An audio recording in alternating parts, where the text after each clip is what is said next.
Daniel Davis Aston, age 28. Kelly Loving, age 40.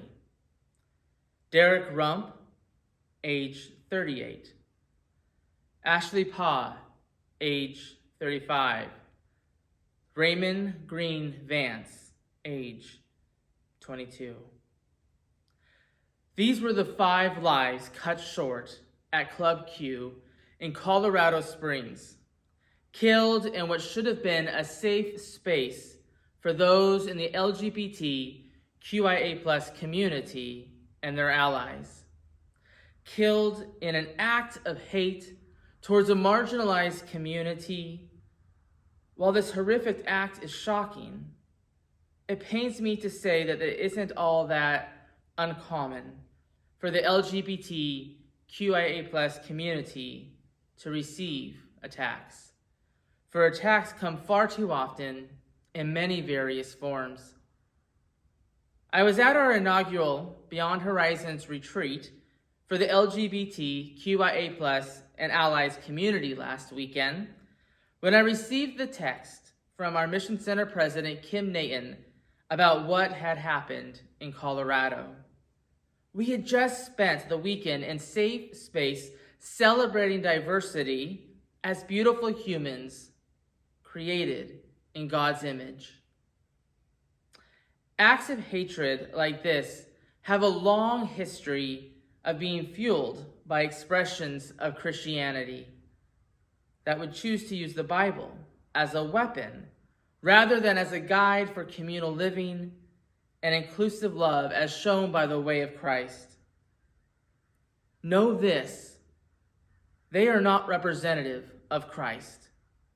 As a people of faith, as congregations, as new expressions of community, we must do the hard work of transformation to make sure that our spaces are safe spaces for all. Like here, at Salem Community of Christ, one of 2 congregations in our mission center who have completed the welcoming and affirming congregation program through Harmony. Let me speak plainly.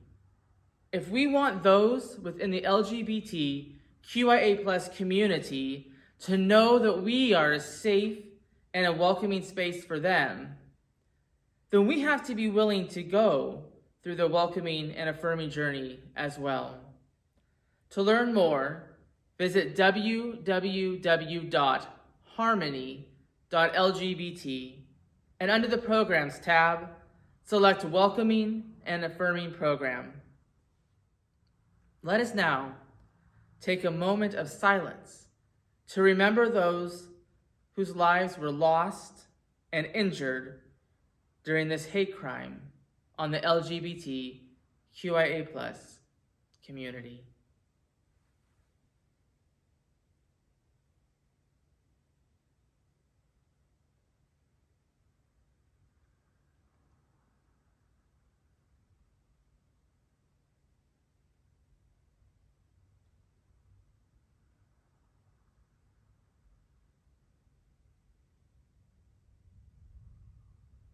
Thank you.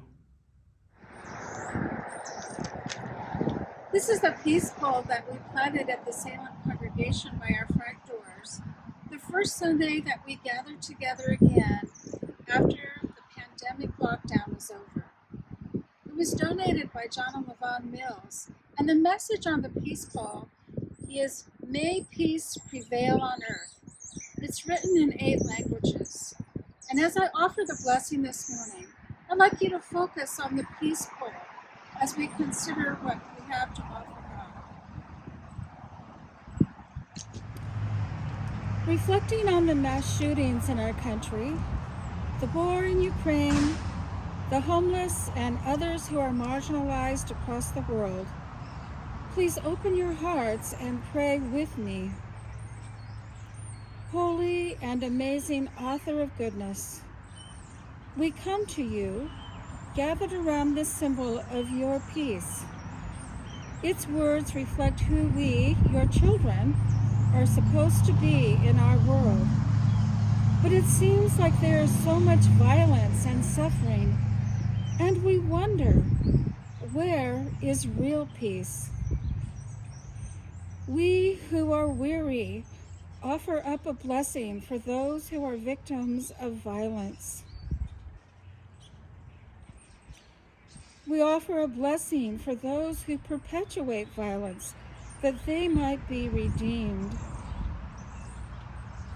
including us, when we fall silent to the call to be the peace and to make peace.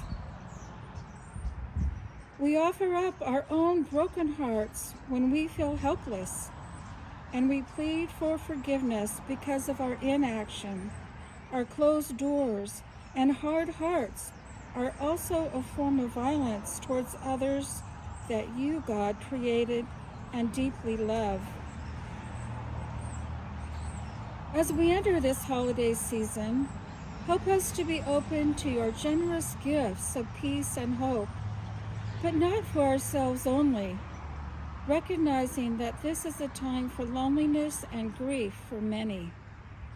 Enlighten our minds that we might open the doors of our homes and create a welcoming place at our table for those who are hungry for companionship, laughter, and food.